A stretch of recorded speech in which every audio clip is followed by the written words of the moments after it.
মক্কার পবিত্র হারাম শরীফের ভেতরে অবস্থিত জমজম কূপে এমন এক অবিশ্বাস্য ঘটনা ঘটেছে যা বিশ্বজুড়ে কোটি মানুষের মুখে শুধু একটি শব্দ উঠেছিল, আল্লাহু আকবার। বিজ্ঞানীরা যখন এই কূপের গভীরে প্রবেশ করলেন, তারা এমন কিছু দেখলেন যা মানব বুদ্ধির সীমাকে ছাড়িয়ে যায়। চলুন জেনে নেই আসলে কি ঘটেছিল সেই পবিত্র কূপের গভীরে। তবে শুরু করার আগে যদি আপনি একজন মুসলমান হয়ে থাকেন, তাহলে দয়া করে এই ভিডিওতে লাইক দিন এবং চ্যানেলটি সাবস্ক্রাইব করুন। আর আপনি কি কখনো জমজমের বরকতময় পানি পান করেছেন? কমেন্ট করে জানাতে পারেন। আসসালামু আলাইকুম সম্মানিত দর্শকবৃন্দ, আজ আমরা এমন এক বিস্ময়কর আবিষ্কারের কথা বলবো যা বিজ্ঞানীদের হতবাক করে দিয়েছিল।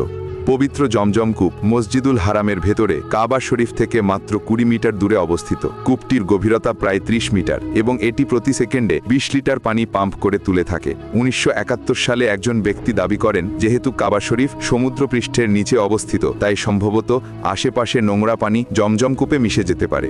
এই দাবি শুনে সৌদি আরবের বিজ্ঞানীরা বিষয়টি অনুসন্ধান করার সিদ্ধান্ত নেন। তারা জমজম কূপ থেকে পানি সংগ্রহ করে ইউরোপের ল্যাবরেটরিতে পাঠান। এই দায়িত্ব পান এক রাসায়নিক প্রকৌশলী মিনুন আহমদ। তিনি প্রথমবার যখন জমজম কূপ দেখেন, তিনি বিস্ময়ে অভিভূত হয়ে যান। মাত্র 18 ফুট লম্বা ও 14 ফুট চওড়া একটি কূপ, কিন্তু শতাব্দীর পর শতাব্দী ধরে কোটি কোটি হাজিদের জন্য পানি সরবরাহ করছে। এ কেমন সম্ভব? তিনি পরীক্ষা করার জন্য কূপের ভেতর নামলেন এবং দেখলেন কূপের ভেতরে কোনো দৃশ্যমান পানি প্রবাহের উৎস নেই। তখন তিনি সাহসী এক পরীক্ষা করলেন। একটি শক্তিশালী পাম্প দিয়ে কূপের পানি দ্রুত টানতে শুরু করলেন, যেন পানির স্তর নিচে নেমে যায় এবং উৎস দেখা যায়। কিন্তু আশ্চর্যের বিষয়, পানি কমে গেল না, বরং তিনি লক্ষ্য করলেন কূপের নিচের বালু সামান্য নড়ছে আর পানি অদৃশ্য কোনো উৎস থেকে একই গতিতে প্রবাহিত হচ্ছে। অর্থাৎ যত পানি টানা হচ্ছিল, ঠিক ততটুকুই আবার ভরে যাচ্ছিল।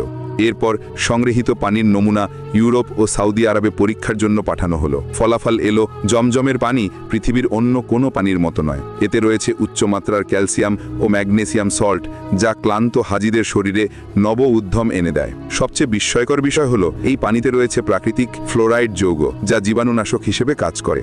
সাধারণ কূপের পানিতে সময়ের সাথে সাথে ছত্রাক বা শৈবাল জন্মায়, যার ফলে পানির গন্ধ ও স্বাদ বদলে যায়। কিন্তু জমজম কূপে আজ পর্যন্ত কোনো শৈবাল, ছত্রাক বা ব্যাকটেরিয়া জন্মাতে দেখা যায়নি। এর কারণ একটাই, এটি আল্লাহর পক্ষ থেকে এক অলৌকিক পানি।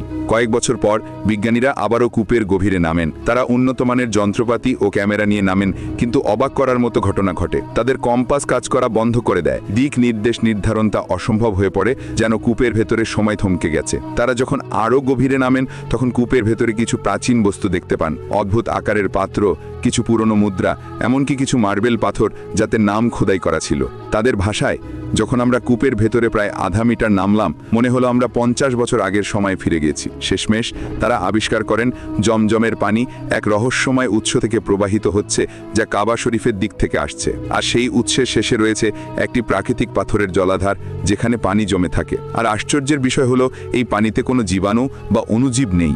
এত বছর ধরে মাটির নিচে থাকা সত্ত্বেও পানি সম্পূর্ণ বিশুদ্ধ, স্বচ্ছ ও বরকতময়। এক অনন্য আল্লাহের নিদর্শন।